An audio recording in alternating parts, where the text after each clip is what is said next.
বন্ধুরা দেখো, আমি আজকে ডাঁটা দিয়ে কি করে মাছের ঝোল করব সেটা তোমাদের দেখাবো।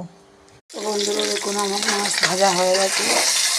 আমি ডাঁটা আলু দিয়ে মাছের ঝোলটা করবো। মাছটা এবার আমি তুলে নিচ্ছি। তো এতে আমি দিয়ে দেবো জিরে, শুকনো লঙ্কা,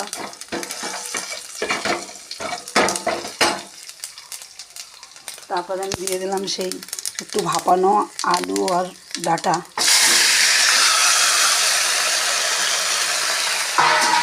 তো বন্ধুরা এখন দেখি কি হয়েছে ডাঁটাতে এটা। তো আমি দিয়ে দেবো এবার স্বাদ মতো হলুদ। তো হলুদ দিয়ে দিলাম আমি। তারপরে দিয়ে দেবো স্বাদ মতো হলুদ দিয়ে ডাঁটা দিয়ে এই মাছের ঝোলটা তোমরা করে খেয়ে দেখো, খুবই ভালো লাগবে। তারপরে দিয়ে দিলাম একটু লবণ জল দিয়ে দিলাম। তারপরে দিয়ে দিলাম একটু মাছ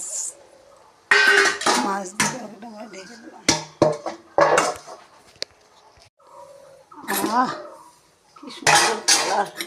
তো আমি আগে একটু খেয়ে দেখবো। দেখুন, আমি দুটো ডাঁটা নিয়ে নিয়েছি, একটু আলু। খেয়ে দেখি আগে কেমন হয়েছে টেস্টটা।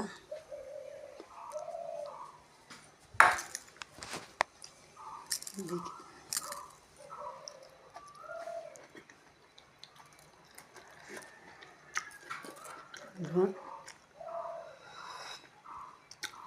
চাক্কাস হয়েছে। তো তোমরা এরকম করে খাও। টাটা।